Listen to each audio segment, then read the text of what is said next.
When we're talking about like rejection, whether it be, cold calling over the phone, door knocking, like we were talking about, meeting somebody at a networking event, we really see it as a rejection of ourselves a lot of the time, particularly when we're talking about like the entrepreneurial folks where they started a business, lawn care, home renovation, painting, marketing, whatever the case might be. And they see it as like, hey, I met this person. I thought we hit it off. I called them once or twice, never heard anything back. So they must not want me. They must not want whatever it is that I'm doing, right? And the truth is that when it comes to like sales in general, like there's some pretty startling statistics that I've seen where if you meet somebody one time and you sit down with them for coffee and you expect to convert, usually you're going to convert about 2% of the time.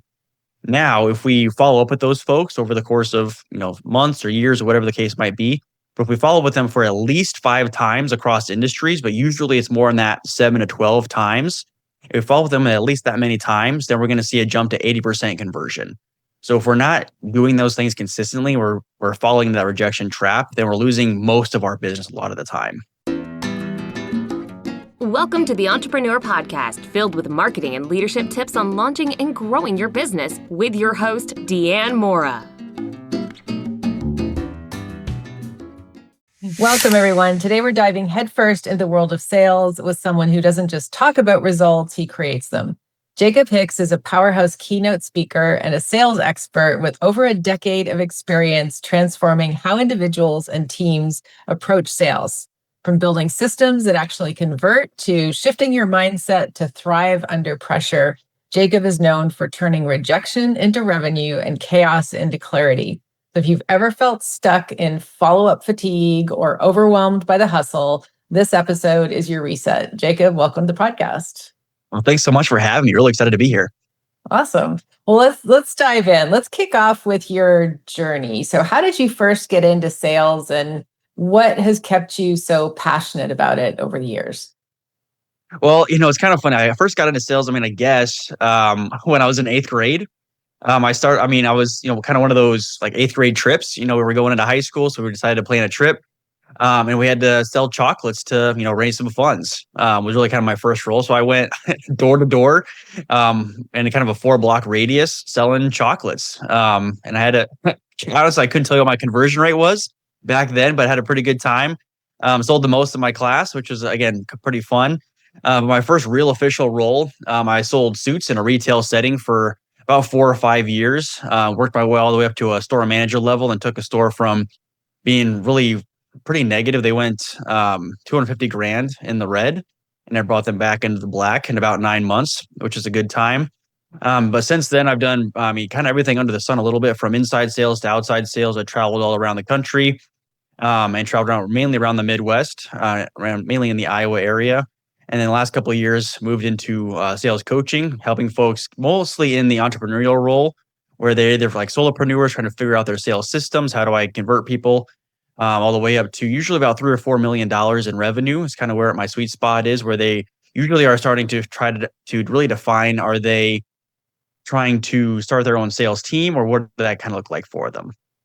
Excellent. Well, it's kind of funny that you started out with door-to-door sales so young. I think I was doing door-to-door sales, selling pencils and wrapping paper when I was a kid. And there's just something about that grind of having to do it and getting over the fear that I think just is probably one of the best lessons in life. I don't know Yes. how parents feel today about sending their kids door to door, maybe not so much, but back in the day, It was fine. It was a great experience. Yes, man. I tell you, it's so funny you say that, because I looking back now, I honestly couldn't even tell you like why I decided that was the way I was going to sell those chocolates, and I don't remember feeling a lot of anxiety, I guess. So I don't know what the deal was. Maybe I was always born to be, I guess. I guess so. You had that instinct. I mean, I think it's like that's the early equivalent of just picking up the phone and dialing for dollars, right? Yes, yes. It is the grind. It works, but it's hard.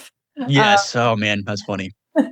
Now, you speak about transforming rejection into opportunity. Why is rejection such a mental block for so many of us? And how can we start seeing it as just part of the path to success?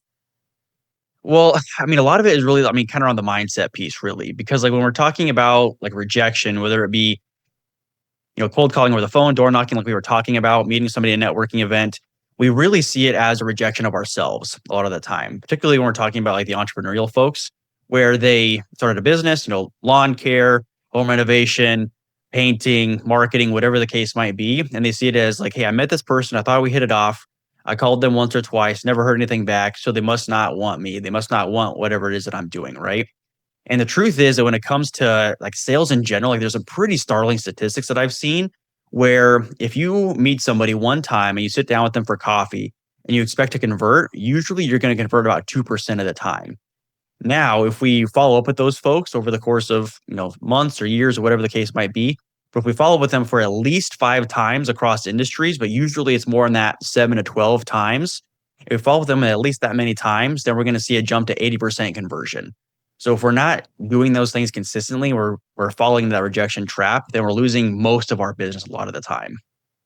Interesting. I mean, it sounds like something so fundamentally human that we want to Mhm. buy from people we have relationships with. And, Mhm. you're not just going to meet somebody at a bar the first time and propose marriage, right? I mean, you're going to have to, Yep. maybe that works 2% of the time as well. Who knows? But that you have to develop something and Mhm. get that human connection, it sounds like. Yeah, 100%. Well, then the other piece of that too is we have to. It's really easy to again fall into another trap, especially early on in the entrepreneurial journey, where we are just kind of a little desperate. Like we just want to, we want to keep the lights on. We want to keep the business going. So we start coming from desperation a little bit. We start coming from scarcity, and when we're doing that, we are ultimately not serving ourselves or we're not serving our client. Which ultimately, I mean, I just wrote a post about it the other day, where if you are selling in any capacity, whether you're selling for somebody else or you're selling for yourself, the first thing you want to bear in mind is you want to serve that person across the table from you. And like some of the time that serving them can be saying, like, hey, I think the answer is no right now. I don't think I make sense for you for what you're looking for right now. So if you're serving those folks across the table from you, I mean, you really can't lose at the end of the day. Interesting. So it's not, that you can definitely pick up a needy vibe, I Yeah. think, in many settings when people are talking to you, and as opposed to if you're coming across, confident, I know that what I have is going to add value. Uh, maybe you're the right sort of. It sounds like it's a mutual thing. Like it's not just am I the right fit for you, or is my business or whatever I'm selling the right fit for you, but are you the right fit for it? Is that kind of what Yeah. I'm hearing as well? Yeah. 100%. Well, I mean, I saw this all the time because I mean, I've been in, smaller sales situations where I had like a smaller team, smaller company. And I've also been in really, really large companies too. And it's so interesting you say that because like, especially in the really large companies, what I noticed often and over again was every dollar was a good dollar, meaning that any company or any client or any prospect or whatever, anybody that had the money to pay for whatever the service was that we were offering or the product we were offering was absolutely fine. And I always really had a big issue with that because I always thought the answer is no. Like we don't always want every dollar that we could find. And that is especially true in entrepreneurship too, because we have to spend the time to find out who our audience is, right? We need to figure out who our target market is. Why are we going after them? Why do we think we can really serve them? Then again, we have to decide, okay, like who are the people that I really want to work with? And what do those people look like? How do they talk? What do they kind of look like? What do they want to work for? And when we spend the time to actually do those things, we figure out that again, not every dollar is a good dollar. We find the good money when we find it at the right time. And that makes total sense. It's, standing back at the 60,000 foot level, right? Mhm. It's a little hard, I think, when you're in the trenches, you're the entrepreneur, especially, these days, the economy's not as great as it was. And I think, Mhm. people are keeping their cash a little bit closer to their chest. So, sales is a little bit tougher. But if you do accept those clients, let's say, that are maybe not your ideal target persona, like it's just going to stress your team in the Yep. end because that if you kind of know at the beginning they're not the right client and then they're very demanding, or what they want is not exactly what the sweet spot is of your team to deliver, then you're not going to get the testimonials. It's just going to suck up more people's time, and in the end you've taken on a client that wasn't profitable probably. Yeah. Well, and the other danger of this too, I was just rereading Beyond Entrepreneurship a couple of weeks ago. And what they talk about a lot in there, at least what really resonates with me on this particular reread, was starting with your vision.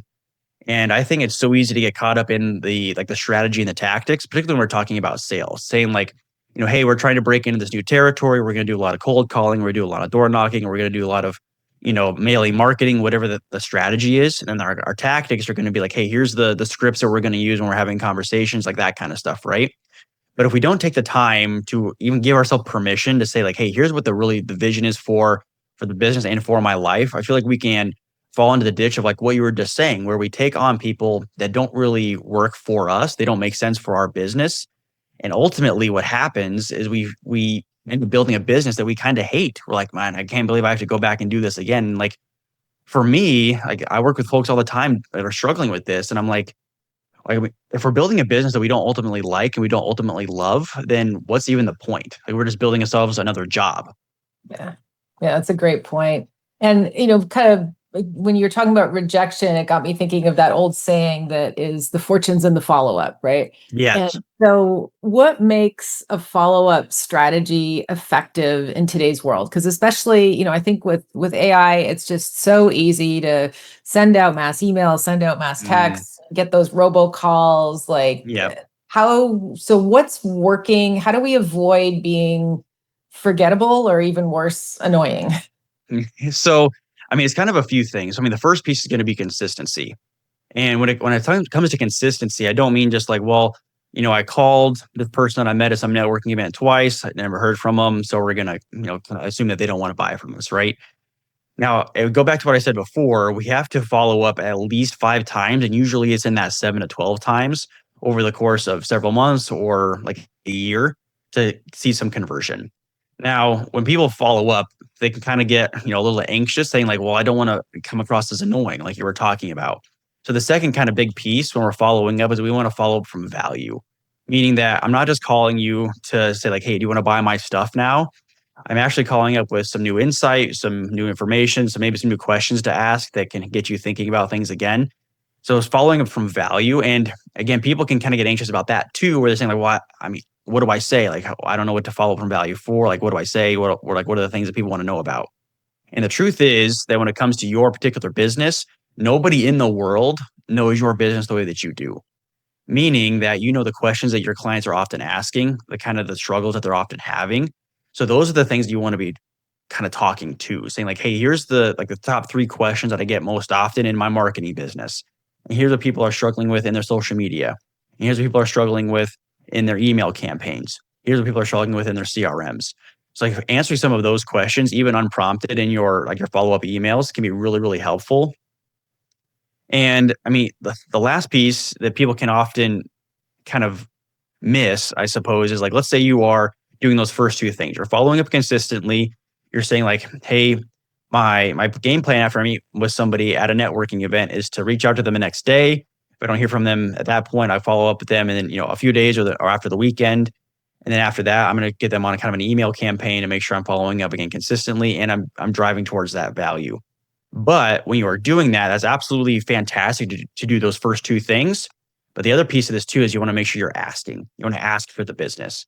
And that could be where people say like, hey, I'm answering the questions that I'm getting most often in my business. I'm following up from value. But then you want to make sure that you're asking for the business. Saying like every, 3, 4, or 5, whatever emails, whatever your drip campaign kind of looks like, saying like, hey, here's kind of my, next piece of value that I'm making sure to follow up with you on. If you are ready to, maybe start looking at some new lawn care services, then here's my number. Feel free to grab some time on my calendar. We can sit down and talk about it, and we can actually see if this makes sense for us now. So those are kind of the first like few things I want to make sure that people really dig in on. So I think I'm hearing that there's so when you're following up, it's a combination of human follow-up and then Mhm. getting some help from technology. So let's kind of back up to you meet someone at a networking event, you just went there, you get like 20 cards from people because it Yep. was a big event. So you come back to your office and the next day, are you dialing 20 numbers? Are you sending 20 emails? Kind of what's your next step? So, I mean, the simple answer is yes. So, when I first start with people, what I usually start with people on, in terms of like these kind of more warm conversation, is what I call a 10 by 10, meaning that over the course of 10 weeks, you're following up with them 10 times. Now, again, people can feel anxious about that. It doesn't have to be all phone calls, it doesn't have to be all email. It can be a combination of phone calls, texts, emails, even reaching out to like on like social media, like Facebook or LinkedIn, depending on what contact information you have. But it's reaching out in every form and capacity that you can to make sure that you're staying in front of people to get that. I mean, ultimately, what your next step is. because a lot of the time when people meet somebody at networking event, they don't know what their next step is. So for me, what I usually start with is the phone call, because there's these levels of communication that will kind of determine how well we do when we are having a conversation with somebody. So the first kind of level of communication is face to face. Like that's when we're going to have the best conversations. Then it's going to be over the phone, and then it's going to be via like text or email or or like LinkedIn message or whatever the case might be. So we want to try to get people having an organic and true conversation with us as quickly as we possibly can. So again, I start with people with the 10 by 10, where over the course of 10 weeks, you're following up 10 times, hopefully in order to set a meeting or get a conversion, whatever kind of your business model looks like. So start with the phone call. Usually, I'm a big fan of leaving a voicemail as much as I possibly can, but it's not to say like, I don't like leaving a voicemail to say, hey, give me a call back when you have a second, because again, I haven't seen the conversion to that, but you do want to have people take some sort of action. And usually for me, if I have, all the contact information that I can, I have like phone and email. Usually what I'll do if I'm leaving a voicemail, I'll say, hey, John, it was really great to meet you. We talked about X, Y, and Z. I'm sure you're really, really busy. Feel free to give me a call back if you have the time, but also I'm going to send you an email. Let me know what you think about that too. So that way I have another step for them, another point of contact already. So that's already 2 touches in, kind of one step. And you can also just say like, hey, based on what we talked about, here's some information I thought could be helpful for you. Interesting. Okay. So the phone call is prompting the email. It's almost like you're kind of giving yourself permission to send them the email. You're giving them the heads up. So hopefully they'll be on the lookout for it. And then Yep. I assume maybe you're connecting with them on LinkedIn and you're like, hey, sent you an email, but thought I would connect here. Like so the multi-channel approach is one thing that I think I'm hearing from you. Yeah, 100%. Because again, especially in today's day and age, 20 years ago, everybody had a landline, right? So everybody's picking up the phone to listen to their voicemails and stuff. But today, I don't know about you, but I still get a lot of those, hey, your car's extended warranty is getting ready to expire. Make sure you get some new ones going. And everybody's getting all that kind of spam stuff anymore. So, trying to open up as much conversation in any way that you can, because a lot of people, like some people love talking on the phone still. And some folks just absolutely hate it. So maybe they'll respond to your email. And some folks, maybe they have, like a PA that's checking their emails for them, so they don't see everything that comes in, but maybe they're checking their LinkedIn a little bit more often. So opening up those conversations in any way that you can is absolutely critical. Well, and so there's other channels that we hear about as well, because obviously like some of the things that you're talking about, you can get AI to do if you wanted to. Mm-hmm. You could get AI to send texts. You could get it to, obviously to send emails. Mm-hmm. I'm still not a super fan of using too much AI on social media platforms, because I think that is just so overdone right now. But carefully. I know it's worked for some people. Personally, I still like to do that by hand and be actually human and not sound like a bot. But you get other people or other companies that will pitch you things like, send out a physical, what it looks like to be a handwritten card or a handwritten letter, because nobody's doing that anymore, or send out a gift. What are your thoughts on some of those non-digital tactics in your follow-up sequence? So personally, like I'm a huge fan of the handwritten thank you card. Now, when I'm saying handwritten thank you card, I mean a handwritten like thank you card or handwritten note of some sort.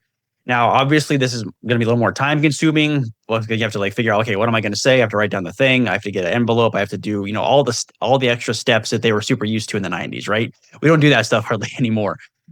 So when I'm talking about some of those things that take a little bit more time, a little more effort on our part, I don't think we need to do it necessarily for every single person, because we don't really know what that could convert to, and we don't know necessarily what that will look like.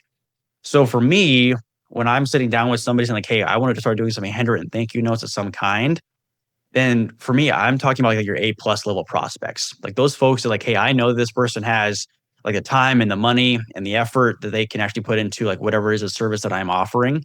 So for my top like 5, 10, maybe 20, depending on what your capacity is, potential prospects, those are the folks that I do those handwritten thank you cards. Now, I also think that those can be really, really effective over the long term too, because the data is going to really change depending on like what industry you're in. But most of the time, everybody that you know or everybody that you worked with in your business will know some folks that could also potentially work with you in your business. So for me, it's really critical. Like, hey, when we first meet somebody, here's like our 10 by 10. Here's the next steps that we're going to take to try to get these folks to convert and warm up to us. Now, let's say that they have warmed up to us. We've done business with them. Our transaction or whatever is over. Now what? Now it's also over the long term. Now I'm a big fan of Gary Keller's model in real estate, the 36 touch, meaning that you are reaching out to somebody 36 times over a 12-month period, mostly via email. But I think that can be really, really nice in, like, let's say you work with somebody like right now in early September, you work with them, you're done by Friday with whatever their transaction is. For me, I like to send them a handwritten thank you card after the transaction, obviously. You can also follow up with them this time next year saying like, hey, this is our our work anniversary. We worked with you last time this year. Here's kind of how things went. I also like to try to find personal information too. So like as you're talking with somebody, you're going to have like people conversations, right? And they're going to say like, oh my gosh, my anniversary's coming up. Oh, my birthday's coming up. Finding out that kind of information can be really fun too. So then you can send like those handwritten birthday cards or handwritten anniversary cards. And for me, like I had a ton of success in my sales jobs. I like to try to find that information. And then next time I saw them say like, hey, you love, such and such kind of ice cream. Hey, I bought you a pint. So again, just has something to make you a little stickier, something that kind of separates you out from the 1,000,001 emails or 1,000,001 calls that they're getting. Yeah, absolutely. There's a great book. I can't remember the author, but I think it's called Giftology, and it's the art of gift giving. And it's the idea that a lot of businesses, when they give a client a gift and they give it to them with their logo. Well, how much of somebody else's merch have you ever worn or displayed in your home, right? I mean, probably Yep. none, unless it's like, Nike gear or something. But the idea is that you find out, as much as you can about the person, and then you send them something really personalized. And it could be like Yes. a monogrammed cutting board that they can display. And it doesn't have your name on it at all. But every time they use it, they're going to think of you. And so it's kind of those subtle things that make a lot of sense. And some of what you're talking about also with the handwritten cards, there's ways to do that at scale as well. And, it's kind of, it reminds me, because we're talking about kind of 20 years ago. So like 20 years ago, a lot of times like sales reps they'd find an article in the newspaper that would be relevant to the person, and they would cut it out and they would mail it to them and circle something and say, hey, saw this and thought of you. Right. Which is kind of, very old school, but kind of cool. I mean, well, and like the truth is, like, I mean, I love what you're saying because, like, obviously that was 20 years ago, but I mean, the tactic hasn't really changed all that much. Like, I mean, we do a very similar thing where, like, you were talking about, like following up from value, right? Like, obviously, we can say, like, hey, we know like what we're struggling with, what our clients have struggled with, but obviously, we're in our industry, so you can go like do the exact same thing. Go online, say like, hey, what are like some articles about X, Y, and Z? Find some of those ones, read through them, make sure they're obviously good quality, and that can be part of your follow up. Now, it doesn't have to be all directly from you. You can say, hey, you were struggling with this. I found this really great article that I thought could be helpful. Yeah, absolutely. You're right. That would accomplish the same thing. And see, what I'm Mhm. hearing from you is personalized. And by the way, I love that work anniversary idea. I think that's a great tactic to try to re-engage old clients as well. That's a good one to note down for the future. So when Yeah. you walk into a business or a team that's struggling, what's the first sales system that you look at to tweak or to drive better performance? I mean, it's kind of a variety, honestly. I mean, the first thing I'm gonna look at is, I mean, the follow up and the notes taking. Like, I'm a really, really huge believer that, I mean, if you're engaging with somebody, let's say you meet somebody at a networking event, you hit it off, right? My first step, like really my true first step, beyond like making sure I'm gonna follow with them the next day or whatever the process is to write down some notes. Say like, hey, I met John. He's struggling with X, Y, and Z in the lawn care service, or he's struggling with X, Y, and Z in his law firm or whatever. I think that we can help with these kind of things. So I mean, it's jotting down some notes and really to make sure that they're using their CRM effectively. I've seen that time and again where we have data, but it's not quality data, meaning that we log that we had a call with this person, but that's all we have in there. We don't have a clue what we talked about. We don't have a clue what our next steps are. We don't have a clue what the expectations were that we said in that particular call. So I mean, that's kind of the first place I started. Like, is their CRM and their follow up processes to see what those things are. And then I start to break down like the bottlenecks or the potential bottlenecks. And that's true from like kind of the top of the funnel all the way down. So it's figuring out, okay, we met this person at, the networking event that we send all of our salespeople to every quarter, whatever it is, right? Okay, so are we actually following up effectively? Are we making sure that we're staying in front of that person over the long term? What are the current plans and strategies that we have in place, and are we using them to their fullest extent? Because like the 10 by 10, for example, having the best strategy in place is wonderful, but if it's not executed, then it really doesn't matter. Then it's starting to break down things a little bit further, saying like, okay, we're having the calls, we're getting people on the phone, we're having conversation with them. What are those calls really looking like? And like, especially in today's day and age, I've seen it more and more, especially in the last like year or two, where people aren't afraid to push back. Where like the client's thinking, well, hey, we're not really looking for this right now, or hey, we don't have the time right now, hey, we don't have the funds right now, and the rep is just saying, okay, well, hey, best of luck to you. We'll make sure to stay in touch. Right now, that's all well and good, but we want to sort of push back a little bit at some point. Now, one of my favorite sales books is The Challenger Sale. I'm highly recommend to anybody that's ever haven't read that. Highly recommend people read that. Because like the biggest thing for me, beyond like they have a really good process in there too, where you need to start kind of like from the top, saying like, hey, here's what some of the folks are struggling with, all the way through like finally presenting your product or your service as a solution. It's a really, really great book. But what I really love in there is we talk about relationships a lot in sales. Now, for me, when I'm talking about relationships, I often think back to like, hey, what are the best relationships that I've had like personally in my life? And often it's not those folks that are like absolutely agreeing with everything that I'm saying all the time. The best relationships that I've had are those folks that are willing to push back on me and say like, hey, what you did wasn't right. And those are the best relationships that I've had again. So I think that's also true in business, saying like being willing to push back on your client or your potential prospect to say, no, I don't think that making that kind of decision at this time makes sense because of X, Y, and Z, I think is really, really important. It also establishes a lot of credibility too. So it sounds, I mean, that's very much of a, I come from a consulting background, and that's very much of a consulting tactic, right? Is, you understand best practices, you evaluate the client, you look at what's working, and you professionally push back on areas that it's in their best interest to change. But, I think a lot of people, when they're selling, they don't really think of themselves as consultants, but you really are. Yeah, I mean, 100%. Even like early on in my sales career, I was always taught, and I've always believed in a consultative sales process. And like the truth is, like we want to be able to present all of our options, but we also want to be able to say why option A is way better than option B. And we should be able to say like not only why it's better for like everybody in general, but why it's best for the client or the prospect at that particular time. And that takes a lot of discovery, a lot of curiosity, and actually understanding what their struggles are at that particular moment. Preparing. Mm-hmm. Yes. Um, Yes.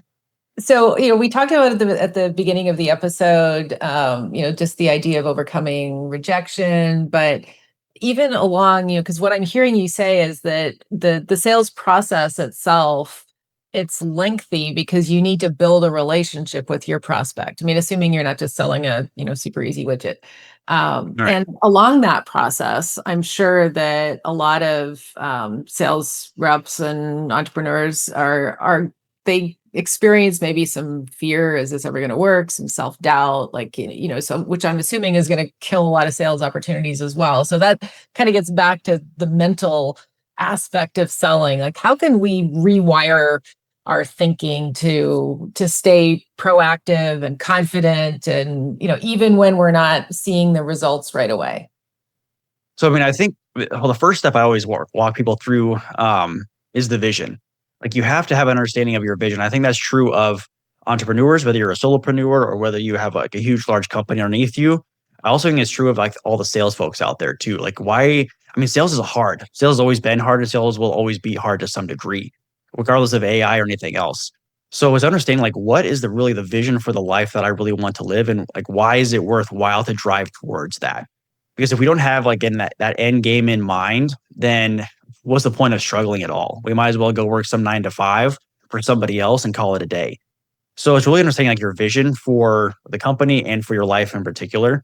Now, the other piece like with the rejection thing as well, like the thing we have to really bear in mind is, particularly if you're a newer salesperson, I've seen this time and again where Like I get somebody on the phone, it's going really, really well. And then they say no for whatever reason. And then you kind of feel just like dejected. You're like, man, I thought it was going really well. What happened? And you have to remind yourself, you have to remember that when they say no, most of the time, I said 80% of the time, if you follow up at least five or 12 times, you're going to convert some business. So most of the time when somebody is saying no in a business scenario like that, then what they're really saying is not yet. So you have to make sure you're following up consistently, but they're not rejecting you. They're just rejecting timing. Maybe they have a lot on their plate. Maybe they got some other things to figure out. So making sure you're staying in front of them over the long term, like I said, is really, really key, but they're not rejecting you. So it's not an identity piece. They're just rejecting the timing most of the time. I love that. So no, you can sort of visually extend it into no is not yet. Yes. That's Yep. a really good way to think about it. So it's not personal. That same person maybe a year or two down the road is going to be ready, but for whatever reason today they aren't. So no is not yet. Yeah. No, Yep. Well, I mean, and it's so funny, like if you know any like salespeople that have like are what I would call true salespeople, where they're kind of on that grind, cold calling or whatever, if they've been doing it for, more than 2 minutes, so they've been in it for a couple of years, reach out and just chat with them and ask them like, hey, do you have any stories of where like, you met somebody one time at some event or whatever, you've kept them on your list for the last however many years, and all of a sudden they pick up the phone. We all have stories like that Oh, where all of a sudden somebody's like, hey, yep, I'm ready to do business. Thanks so much for reaching out. yeah. Yeah, absolutely. And sometimes it could be maybe you've just dropped them into an email nurture sequence and they're just Yep. regularly seeing something from you. And then, I know that's happened to me before as well. And, all of a sudden, email number 35, they're like, oh, well, this thing is interesting. Yes. Yeah. So Well, it and took a like, while to hit on it. right. Well, I was going to say too, like the other piece of this too is what I've heard called in the sales circles called timeshare, like mind share, where like most of the time you can name kind of like two name brands off the top of your head, and then you have to kind of think about it for a second, right? Like it's either like toothpaste or marketing or whatever the thing might be. So the thing is like, again, you want to make sure you're staying in front of them. So like when they are ready to buy your stuff, then you're kind of one of the first name or two that comes to mind. Yeah, that's power of branding. We marketers Yeah. love that. Yes, they do.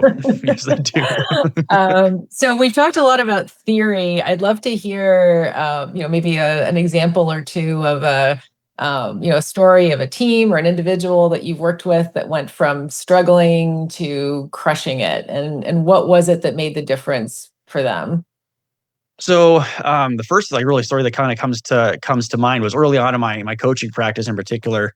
I was working with a solopreneur who was just started a marketing firm. Has done marketing for a long time, wanted to kind of get out on his own and do his own thing, right? I mean, who doesn't want to do that? And you realize it's so funny. Like time and again, I see it where the entrepreneur they want the business to do the business. That's what I always say. Like they started the marketing firm because they want to do marketing, right? They don't want to be a salesperson of marketing, right? So like essentially like again, he didn't have his sales systems in place. So he didn't have a game plan of like, hey, I met somebody at a networking event. He was going to a lot of networking events.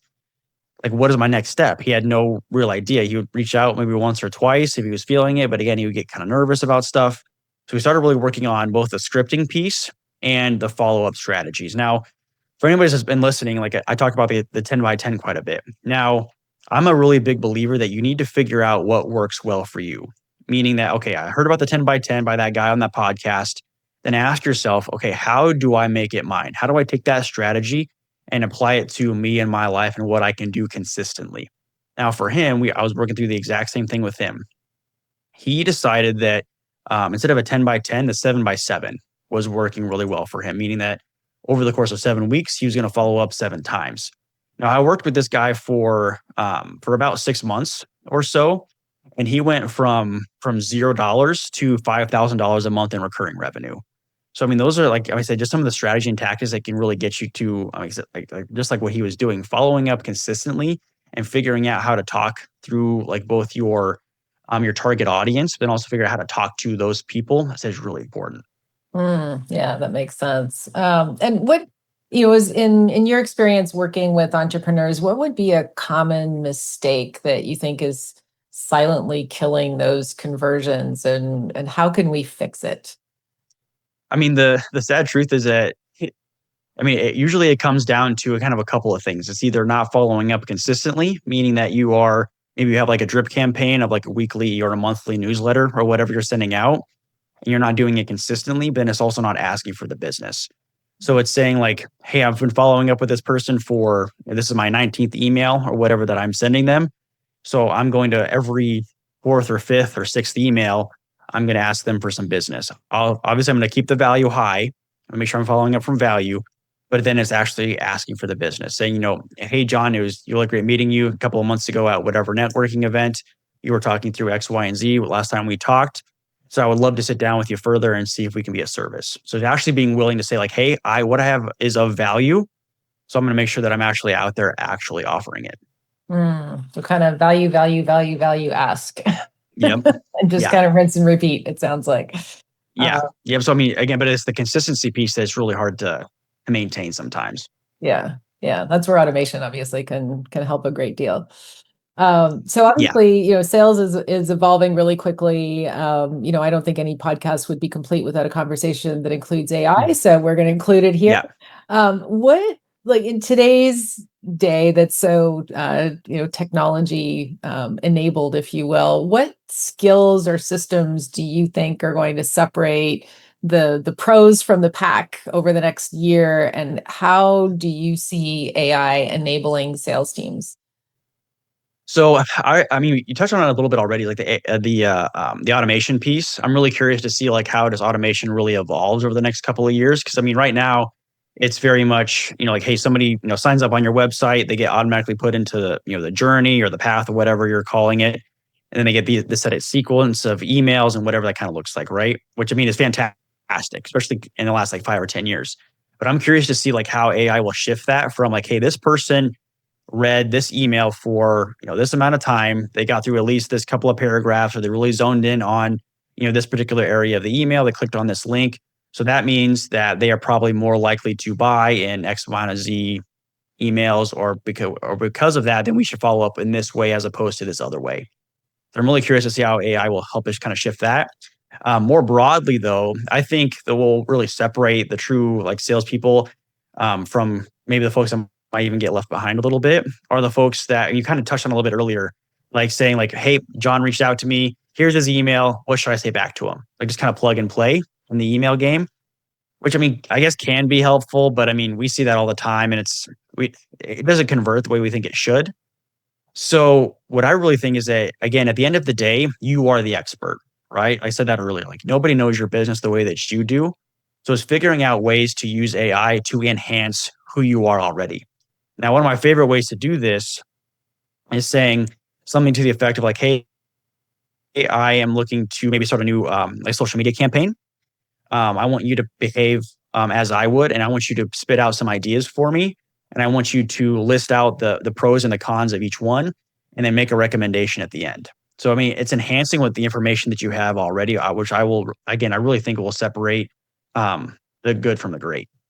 And I think those are good points. I think there's a lot of strategy today that, you can use AI, even, build your own custom GPT if you want and have it as a strategy sidekick. And it's super helpful there. But, one of the things is I'm hearing you talking that it's interesting if we look, and it's probably not going to be that far down the road. So, we have all these AI enabled sequences, and you can have, AI chatbots, AI voice bots, et cetera, doing all these things, and they can help certainly with a lot of the automation, and certainly to some extent the personalization. But it's almost like stepping back and at scale, that example that we shared about, cutting out the newspaper article and circling a piece and sending that to your prospect just as a way to stay in touch. So, the AI being able to assess someone's interests based on their online behavior, and then just automatically find those value added,